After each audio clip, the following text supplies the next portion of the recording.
Thank you very much, and thank you for all the panelists. There's a very brief presentation before everybody has a physical copy. But this is work that started over a year ago.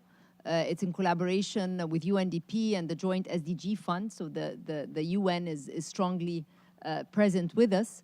And I need to also take this opportunity to thank the previous minister, my colleague, Dr. Hala Saeed, who started this work with others in government, and at the time Ministry of International Cooperation was also part of this, and it included other stakeholders, private sector in Egypt, NGOs, as well as other UN agencies, to basically take a look at the holistic view of this. If we can go to the next slide, please.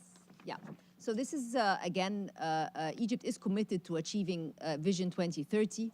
But as many other countries, there's a financing gap that shows up, a funding gap that shows up, and this funding gap keeps on widening, of course, exacerbated by the different shocks.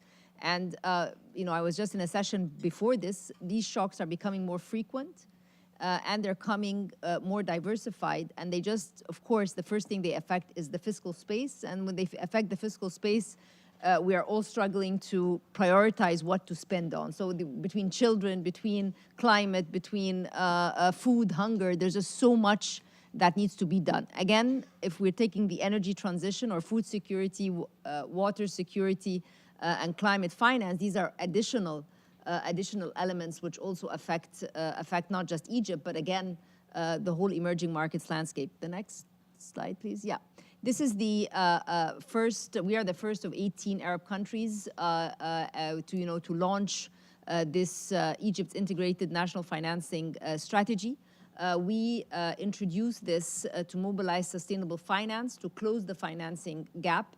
It's aligned with Vision 2030, and the idea is to have the right financing approach. And when we say the right financing approach, I think it reflects everything that was discussed over the past almost hour, because again, we saw several sources of finance that are able to create this integrated approach. The next slide, please.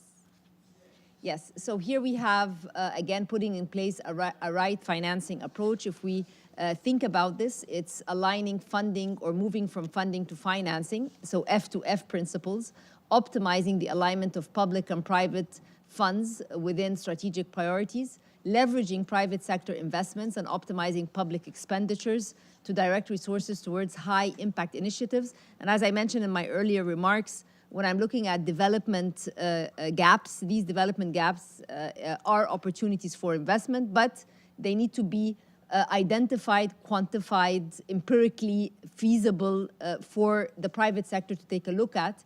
And that's where the next issue comes, which is adopting right financing to help benefit from diversified financial instruments. And again, from our work with all of you here, there is an understanding of the different financing tools that exist for private sector engagement and for increasing investment and for the structural reforms that we need to implement for governance, rule of law, competitiveness, and so forth. Next. Here's a sort of primary investment areas and actions, just a list which again reflects a set of actions to close this gap. Here, many of the things that were mentioned here and will be mentioned over the next week with Summit of the Future.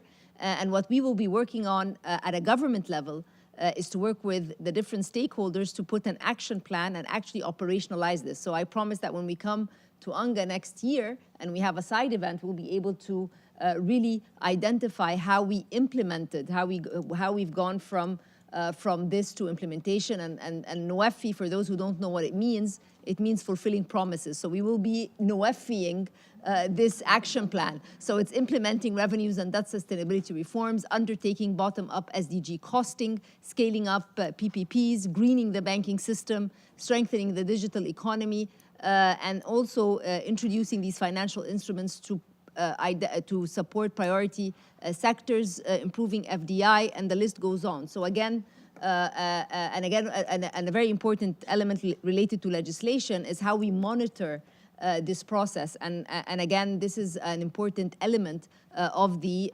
integrated financing framework. Next. Again, oversight, data provision, and leaving no one behind. So this is as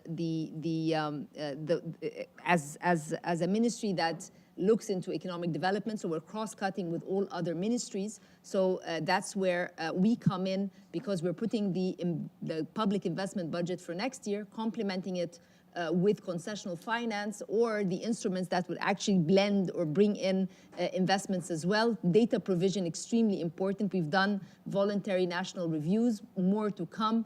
Evidence-based data, we discussed that. Our statistics office needs to provide that. There needs to be improvement in quality data as well. And then leaving no one behind is involving different entities, not just government entities, but councils, the parliament, and many others, so that in this integrated framework, everybody is included in a very governance sort of way. Next.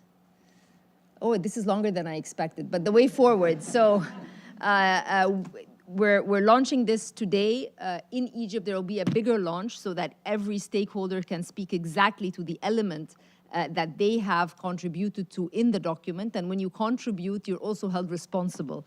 And that's where the monitoring then comes in later. It's a flexible structure because, again, economies change. Good economists know that we need to be time consistent, and time consistent means that your information set can change, but you need to be aware of that, and you need to communicate that when circumstances change, how you're going to adjust policies and adapt policies to be able to move forward. So we're hoping that this would be a useful tool for policy, a useful tool for investors, a useful tool for trying to identify how to move from development gaps into investment opportunities that, again, would create a common path forward. And that's where I think it's also a good occasion, as we're talking, or at the beginning of the Summit of the Future, we thought this would be a good place to actually let everybody know that Egypt has this framework, and we look forward to operationalizing it and implementing it. I think this is the QR code.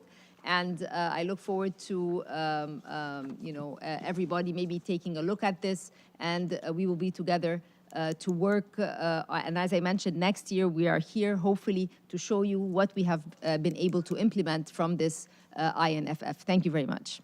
Thank you.